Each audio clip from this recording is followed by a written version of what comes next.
नमस्कार, मैं हूं डॉक्टर वायरा की और इस वक्त आप अपना और मेरा 5 मिनट स्टोरी यूट्यूब चैनल देख रहे हैं। कैसे हैं आप?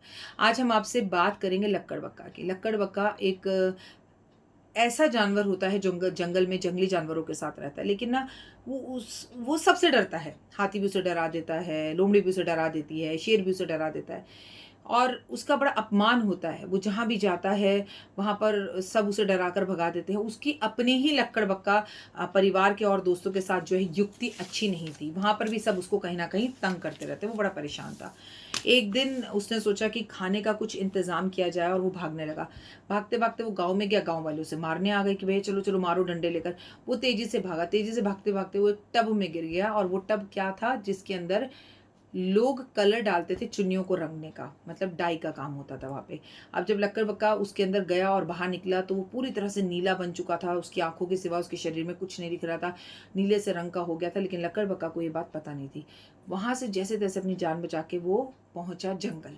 जब वो जंगल में पहुँचा तो उसने देखा कि उसको देखते ही बिल्ली झुकी और पीछे मुड़कर चली गई। उसने सोचा कि ऐसे ही मतलब मुझे पागल बना रही होगी, तंग करना चाहती है, बट पीछे चली गई, क्योंकि लक्कड़बग्गा को अभी तक पता नहीं था कि उसका रंग रूप बदल चुका है और अब वो लक्कड़बग्गा नहीं लग रहा। वो आगे गया तो उसने देखा कि हाथी उसे झुककर सूंड से सलाम कर रहा है। उसने कहा ये हो क्या रहा है? आगे लोमड़ी मिली तो उसे देखकर चीखी चिल्लाई, ज़ोर-ज़ोर से ऊ कर कर भाग गई।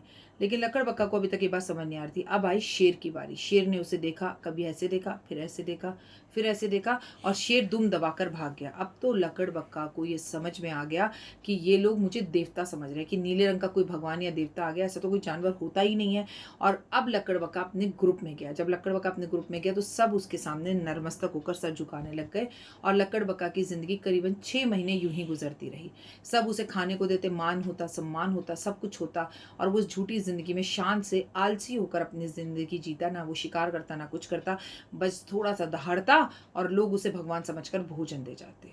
इसी तरह ज़िंदगी बीतने लग गई, लेकिन 6 महीने बाद एक दिन अचानक से बहुत तेज़ बारिश हुई। बारिश में लक्कड़बग्गा का कलर उतरने लग गया और लक्कड़बग्गा ने देखा कि सामने से एक लक्कड़बग्गा का ग्रुप जा रहा है और जब वो ग्रुप जाता है तो वो ऐसे करता है, ऊ करके आवाज़ करता है। इधर ये नीले रंग का जो अलग सा जानवर था, जो भगवान था, इसने भी जब अपने सब ग्रुप वासियों को ऊ करते देखा तो उसने भी मुँह उठाकर ऊ कर दिया। सब उसे पहचान गए और उसे धमकर धुलाई करी, उसको बहुत मारा और अपने ग्रुप से भी उसे बाहर निकाल दिया। कहने का मतलब, मोरल ऑफ द स्टोरी सिर्फ ये है कि कई बार हम भी जो नहीं हैं, हम वो बनना चाहते हैं। हम अपने ऑफ़िस की कुली को देखते हैं, वो बड़ी छोटी-सी, पतली-सी है, बड़ी डाइटिंग करती है, वो बड़ा साइक्लिंग करती है, उसको देख के हम भी उसका व्यक्तित्व अपनाने की कोशिश करते हैं। लेकिन कुछ पैसों को बर्बाद करने के बाद 4 महीने, 5 महीने बाद हमें याद आता है कि व्हाट इज़ आवर पर्सनैलिटी, क्योंकि हम उसको कॉपी तो कर सकते हैं कि हमने साइकिल चला ली, हमने छोटे कपड़े पहन लिए, लेकिन इसके सिवा वो क्या है? असलियत को हम कभी छुपा नहीं सकते कि हमारा व्यक्तित्व हमारा है और दूसरे का दूसरे का है।